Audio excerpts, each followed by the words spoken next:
30 में लिखो, 31 में प्रोवाइड्स लिखो that all minorities based on language और religion, based on language and religion shall have the right to establish educational institution of their choice.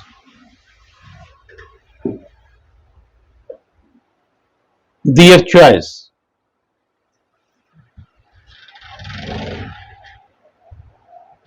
ठीक है।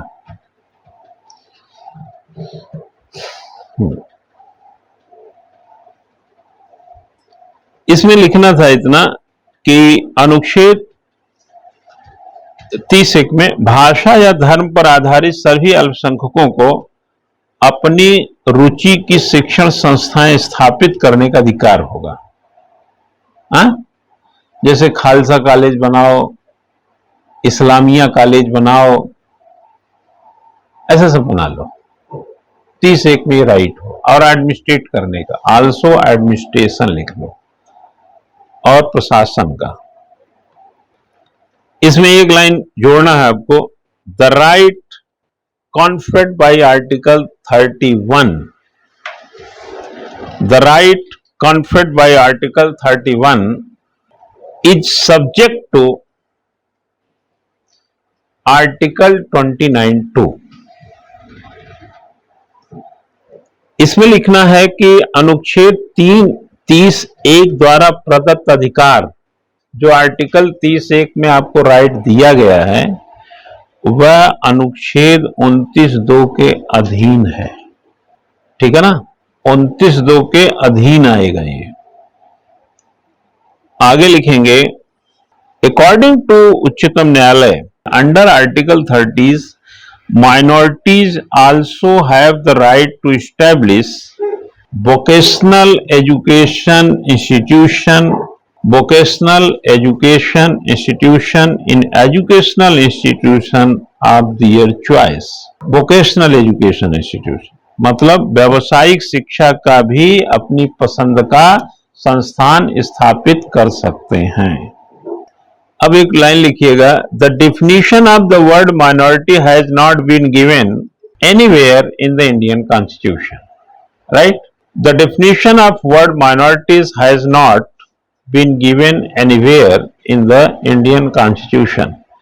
भारतीय संविधान में अल्पसंख्यक की कहीं पर परिभाषा नहीं दी गई है, शब्द की परिभाषा नहीं दी गई। वैसे हमारे यहाँ हमारी भाषा क्या है ये भी नहीं, हमारा धर्म क्या है ये भी नहीं है। यानी कि संविधान में धर्म की भी कोई परिभाषा नहीं है, न भारत का कोई धर्म है। रिलीजियस बोल रहा हूं, ड्यूटी वाला धर्म नहीं। गीता में कृष्ण ने जो अर्जुन को उपदेश दिया था और उसके बाद अर्जुन ने जो अपना धर्म निभाया वह ड्यूटी थी। कृष्ण जो है अर्जुन को बता रहे थे कि भैया ये तुम्हारी ड्यूटी है, शत्रु सामने है, तुम मोबाइल में फंसे हो यार, that is a duty. Religious नहीं, कोई रिलीजियस ग्राउंड पे बात नहीं कर रहे थे, वो ड्यूटी के ग्राउंड पे बात कर रहे थे। तो गीता में हमको कर्तव्य बताया गया है, हमारा कर्तव्य क्या है कि अल्पसंख्यक शब्द की जो है संविधान में कोई परिभाषा नहीं दी गई है। Article 30 recognized minorities based on language और religion.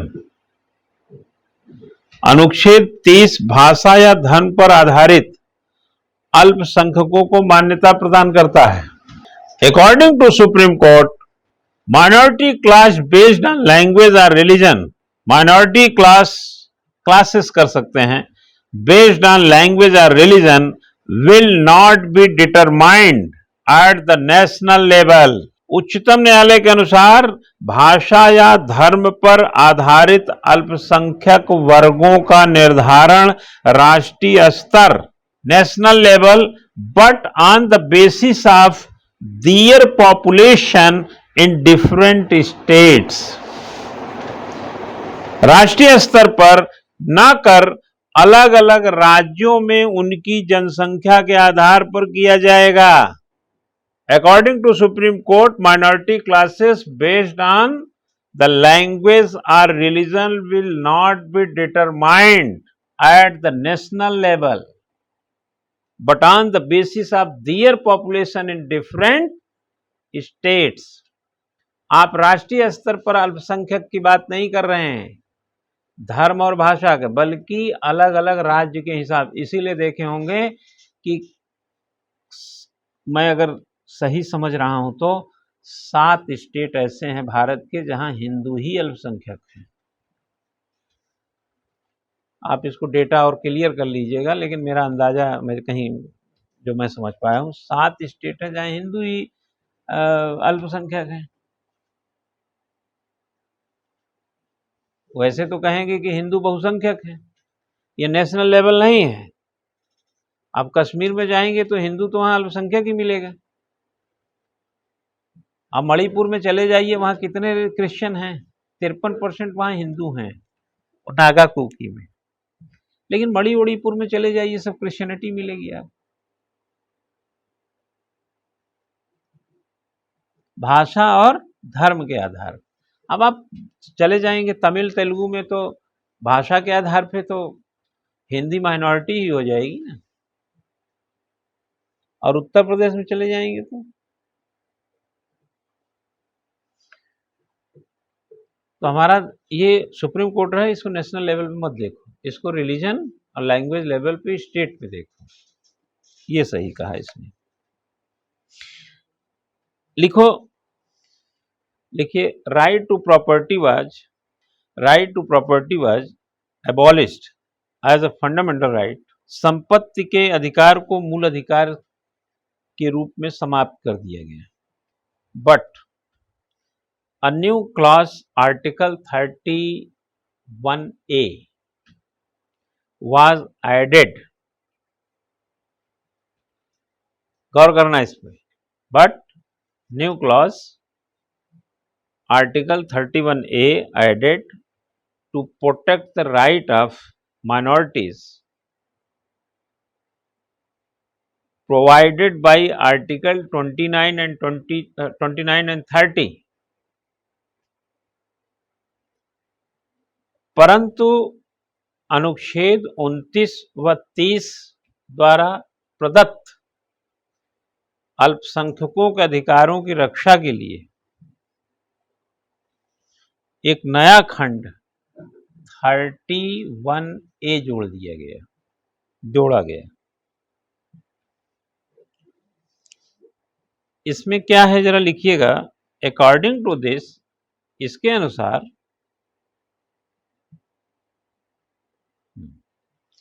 if the property of an educational institution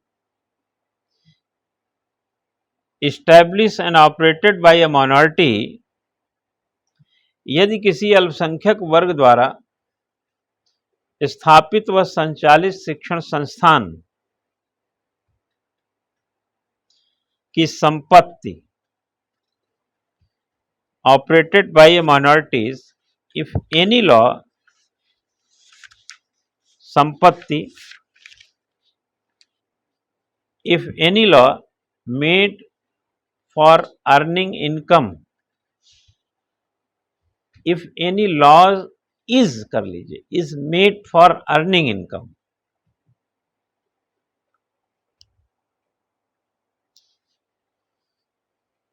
ठीक है। संस्थान की संपत्ति के अनिवार्य अर्जन के लिए कोई विधि बनाई जाती है, दे विल टू गिवन करना चाहिए वैसे, they will be given fair and इक्वरेट कंपनसेशन इन रिटर्न। तो उसके बदले में उन्हें उचित व पर्याप्त मुआवजा दिया जाएगा, ठीक है।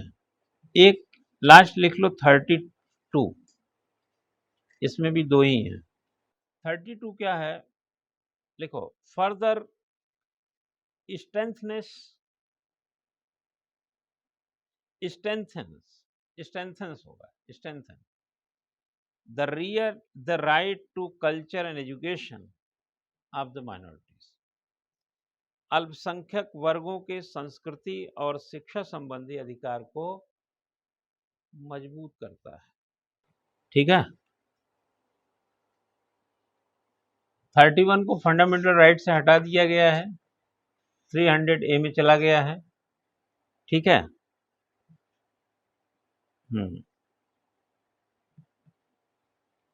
लेकिन ये बहुत जटिल मुद्दा है 31। ABC इसमें क्लॉजेज हैं। एक बार आप इसको मटेरियल जो है उस पढ़ना उसमें, है ना। वैसे तो चर्चा मैं कर ही चुका हूँ कि हटा चुके हैं। आप जब 19 पढ़ा रहे थे तब भी बताए थे कि ABCDEFGH, जो ABCDEFG, F को हटा दिया था, उसमें भी प्रॉपर्टी था। फंडामेंटल राइट्स हटाया गया 31 से और 300A में ले जाया गया। ठीक है ना। तो इसमें थोड़ा जो समझाने वाली चीज हमको कुछ लग रही है, वो लग रही है। एक हेडिंग डालो 31, आर्टिकल 31। ठीक है ना। 31 में लिखिए, पहली बात तो कुछ फैक्ट लिख लो। फैक्ट लिखो, 44 कॉन्स्टिट्यूशनल अमेंडमेंट 1978, 44।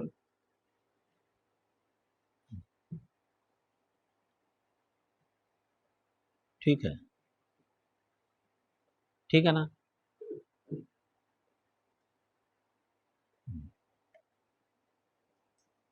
लिखो 19(1)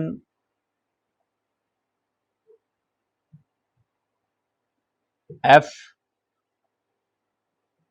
19(1) F, 19 लिखो, फिर ब्रैकेट में 1 लिखो, फिर ब्रैकेट में F लिखो, और हिंदी में लिखो 19(1) च,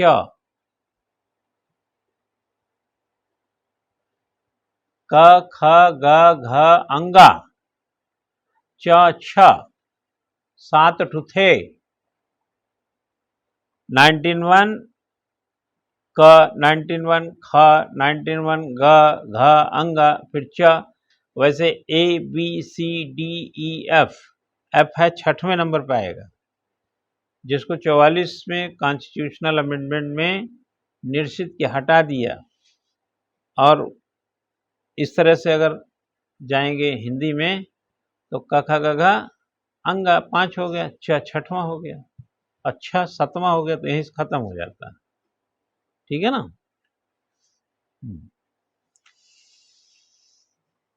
एंड आर्टिकल 31 एबॉलिश लिख दीजिए, खत्म किया गया, निरसित कर दिया। एक तो ये है। नेक्स्ट लिखिए,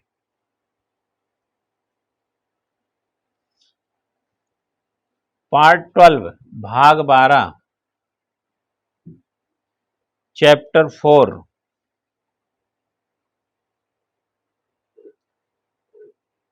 ठीक है ना। आर्टिकल 300A, 300 का लीगल राइट। क्लियर हुए? चला, क्लियर हुए? भाग संविधान के भाग 12 में, पहले ये किस में था? भाग 3 में था। ये फंडामेंटल राइट किस में आता बेटा? 3 में। अब भाग के तौर पे पूछे तो बोलो ये भाग गया भाग 12 में। पहले क्या था? Fundamental right. अब क्या हो गया? Legal right. कब हुआ? अमेंडमेंट में। कब हुआ ये? 78 में। 4-5 ज्ञान इसी में है, इसी में काट मटका पूछ लेता है, बता देना। ठीक है, लीगल राइट हो गया।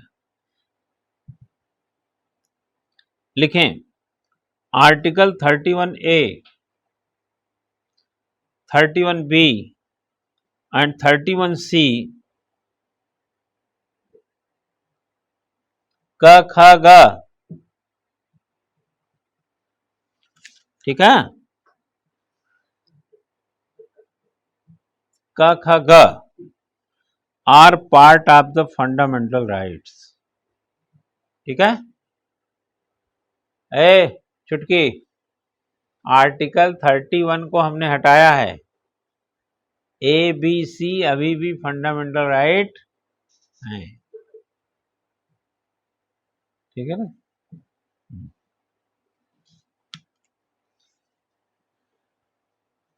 पार्ट 31A, 31B, 31C मूल अधिकार का अंग है। आगे लिखो, which provide protection to certain laws, जो मूल अधिकारों से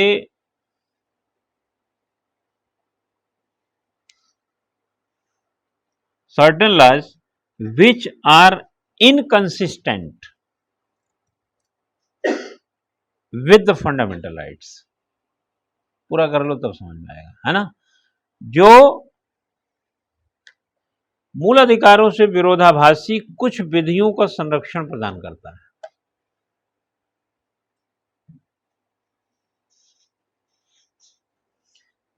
आगे लिखो बेटा, first constitutional amendment 1951, first constitutional amendment 1951। Okay, article 31A and 31B added by this। हाँ, 31, 30A और 30B कब जोड़ा गया? First constitutional amendment. ठीक है, लिखो उद्देश्य, ऑब्जेक्ट लिख लो।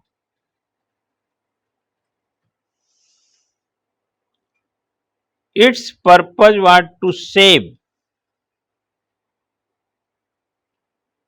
the laws passed by parliament। गौर करना, ये सब लाइन ना, अगर ये सब सीख गए ना तो तुम संविधान के बहुत अच्छे विद्यार्थी कहलाओगे। लिखो, क्या लिखा? हाँ, उद्देश्य में कह रहा हूं कि its purpose was to save the laws passed by parliament and legislature from being challenged in court on the basis of violation of fundamental rights, violation of fundamental rights। इसको इस तरह समझिए, संसद व विधान मंडलों द्वारा पारित जमींदारी उन्मूलन, आगे मैं अंग्रेजी में अभी जोड़ रहा हूं इनको, चाहे तो लिख लीजिए, various land reform laws, various land reform laws. ठीक है ना। आगे लिख लीजिए, पहले विधान मंडलों द्वारा पारित जमींदारी उन्मूलन आदि विधियों को मूल अधिकार के अतिक्रमण पर न्यायालय में चुनौती दिए जाने से बचाना था। संसद व विधान मंडलों द्वारा पारित जमींदारी उन्मूलन आदि विधियों को मूल अधिकारों के अतिक्रमण के आधार पर न्यायालय में चुनौती दिए जाने से बचाना था। अगर हमारी पार्लियामेंट या हमारा विधानमंडल कोई ऐसा जमींदारी उन्मूलन कानून लाती है तो आप ये कह के ये आप सुप्रीम कोर्ट रेमेडीज में नहीं जा पाएंगे। समझ गए ना। इसके लिए यह लाया गया था। कौन लाया? पार्लियामेंट ने लाया। कब लाया? पहले कॉन्स्टिट्यूशनल अमेंडमेंट में। किस रूप में लाया?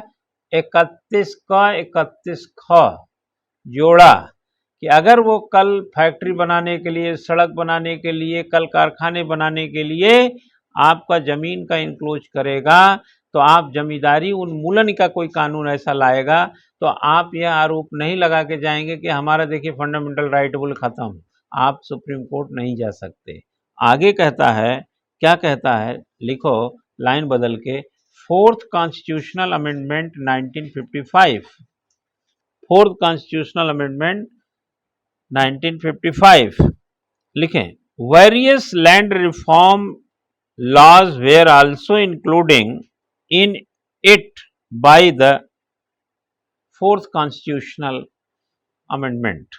कह रहा चौथे संविधान संशोधन में विभिन्न भूमि सुधार विधियों को भी इसमें शामिल किया गया। ठीक है, 31 में 31 बच्चा जैसे जमींदारी उन्मूलन हुआ ना, तो देखो दो तरह का चीज हो सकता है। जैसे एक तो ये हो जाए कि जमीन के बदले आपको जमीन दे दे, और एक तो होता जमींदारी उन्मूलन कर देना।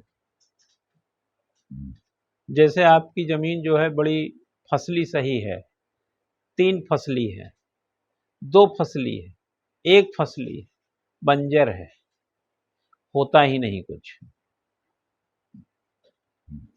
अगर आपकी जमीन बंजर है तो हमने जमींदारी उन्मूलन के जो कानून बनाएंगे, मान लो हमने आपसे कह दिया कि आप 50 बीघा जमीन रख सकते हैं, ठीक, और आपकी जमीन 2 फसली है तो हमने कहा 15 बीघा से ज्यादा नहीं रख सकते, और हमने कहा 2 फसली बोले 30 बीघा। अब 50 बीघा मैक्सिमम मान लो जो जहां पे इससे ज्यादा जमीन है तो जमीन गवर्नमेंट उन्मूलन कर दी, हड़प लेगी।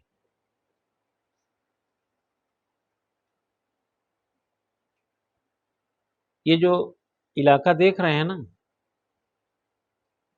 ये जब उन्मूलन हुआ जमींदारी का 1976 में, 73 में, 60 में, बहुत सारे कानून हैं जमीन के अलग अलग। ये जब उन्मूलन की प्रक्रिया हुई तो ये जिसकी लैंड थी वो इस रियासत का कोई राजा हो जाता, ठीक है, उसके पास हजारों बीघा जमीन थी। अब माना आप जमीन जो है 50 या 60 बीघा ज्यादा मान लो नहीं रख सकते, और आपके पास 1000 बीघा जमीन है, तो जमीन गवर्नमेंट एक्वायर कर लेगी। ऐसे केसेस में क्या होता है कि बचने के लिए लोग क्या करते हैं, अपने सगे संबंधियों के नाम जमीन कर देते हैं। जैसे मेरे पास 500 बीघा जमीन है और मुझे मालूम है कि 50 बीघा जमीन ही हमको मिल पाएगी, 450 गवर्नमेंट ले लेगी, तो हमने आप सबके नाम 50-50 बीघा जमीन कर दिया, ठीक है। आर्टिकल 31A, एक लाइन लिख लो, हेडिंग बनाओ, article 39(1)A,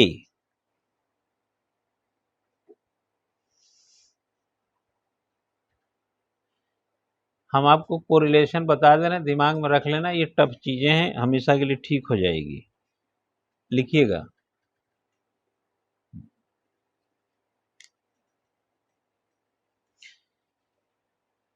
according to 31A,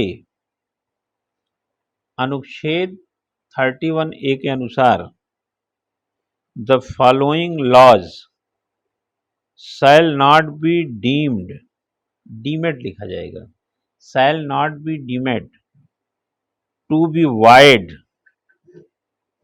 on the ground of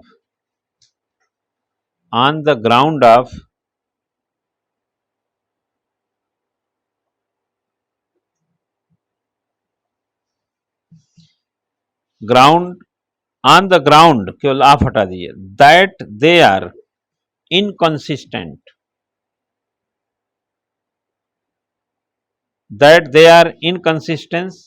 with or take away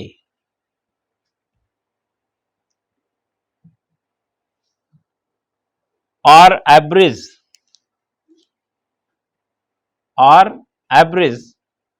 the right conferred by Article abridge the right conferred by Article 14 or Article 19।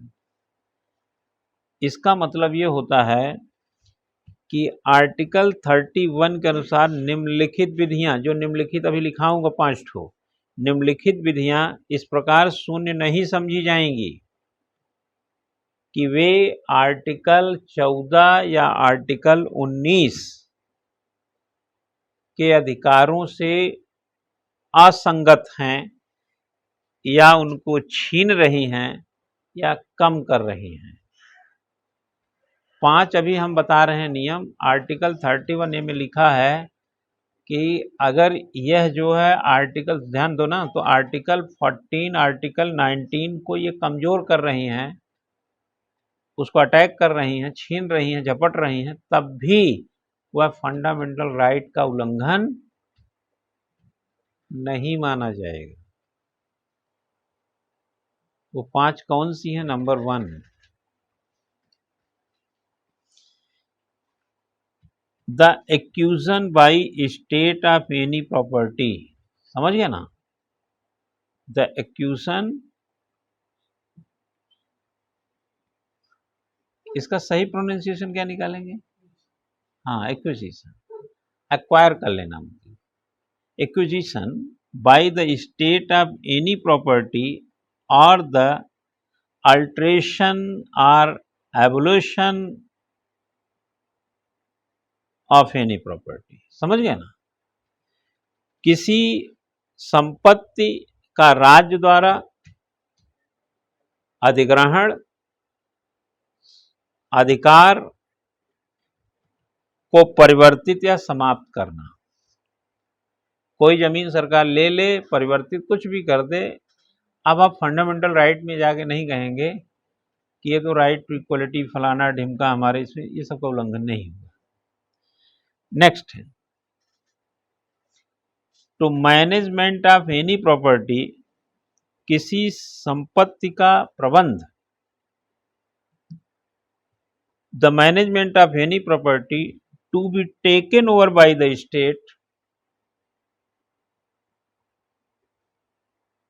To be taken over by the state for a limited time, किसी संपत्ति का प्रबंध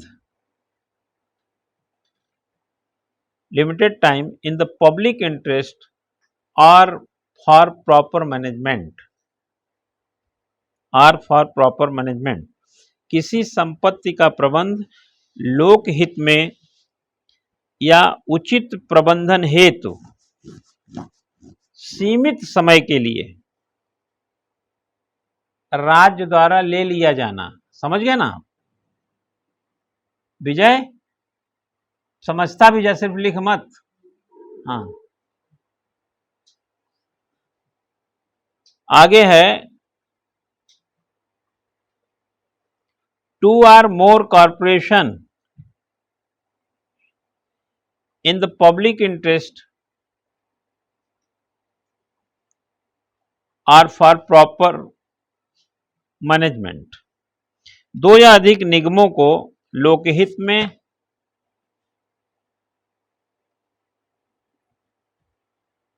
या प्रबंधन हेतु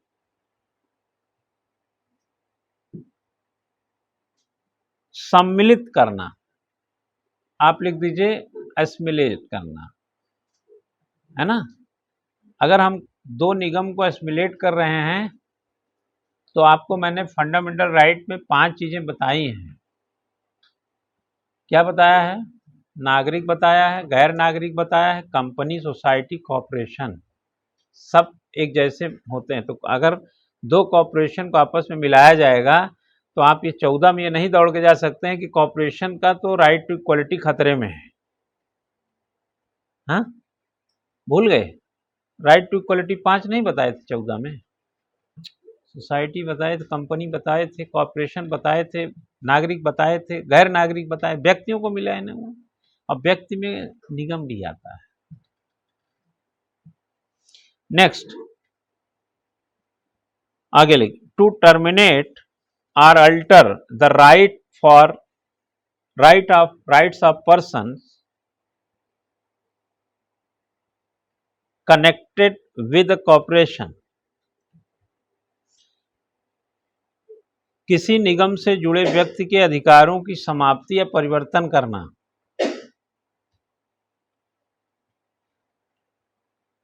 हाँ, समाप्ति या परिवर्तन करना। और एक लास्ट लिख लीजिए, to cancel or vary any agreement, to cancel or vary any agreement relating to any mineral या मिनरल ऑयल, किसी खनिज या खनिज तेल से संबंधी करार को रद्द करना, उसमें परिवर्तन करना।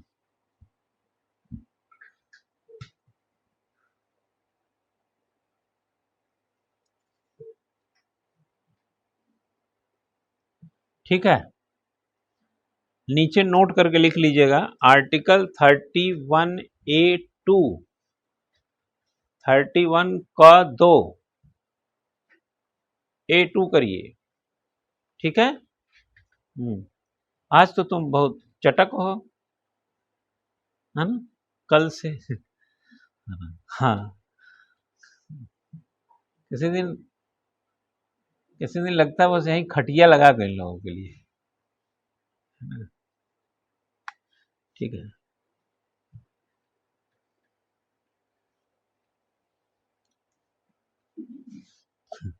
इसमें लिखें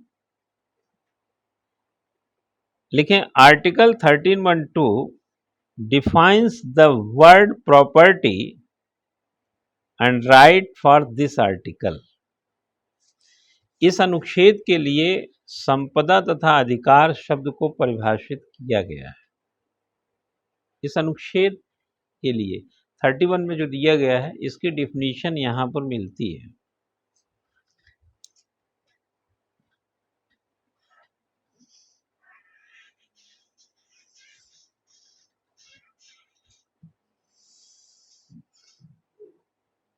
अब एक लिखें नवीं अनुसूची, लिखो 9th शेड्यूल। हाँ, संपदा और अधिकार शब्द को परिभाषित किया गया है। अब आगे लिखिए नवीं अनुसूची। Harshita, yes sir. गुड। आज ठीक से सुनाई दे रहा है, मुझे लग रहा है। हाँ सर, आज कल से बेटर है आज। हाँ, ठीक। लिखो 9th schedule. Initially 64 land reform acts,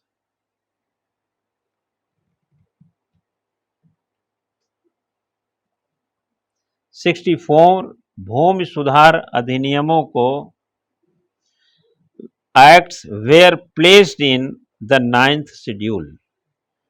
प्रारंभ में 9वीं अनुसूची में 64 भूमि सुधार अधिनियम को रखा गया था। ठीक है, रखा गया था। Later on by various constitutional amendments, later on by various constitutional amendments, कालांतर में विभिन्न संविधान संशोधनों द्वारा अदर एक्ट्स, अमेंडमेंट्स, एक्ट्स से other acts were also added to it, इसमें अन्य अधिनियमों को भी जोड़ा गया। Other acts were also added to it.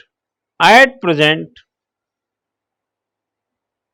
वर्तमान में, the total number of act in the 9th schedule is 284। वर्तमान में 9वीं अनुसूची में कुल अधिनियमों की संख्या 284 है, 284।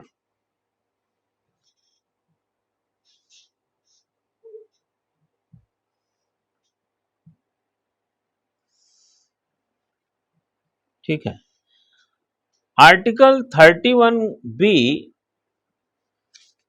लिखो आर्टिकल 31B।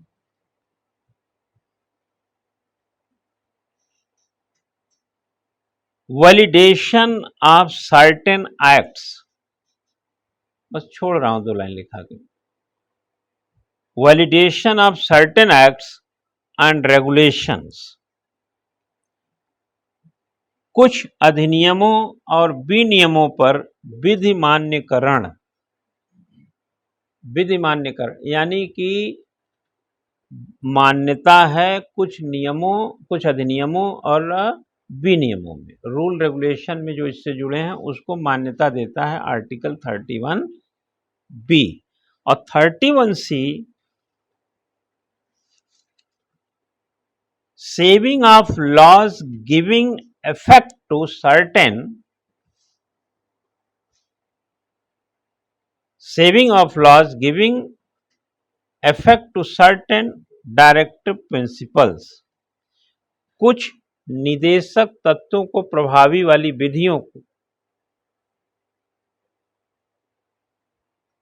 को सुरक्षित करता है, हाँ, सेव करता है, आर्टिकल 31C में। समझ में आया कुछ? हाँ।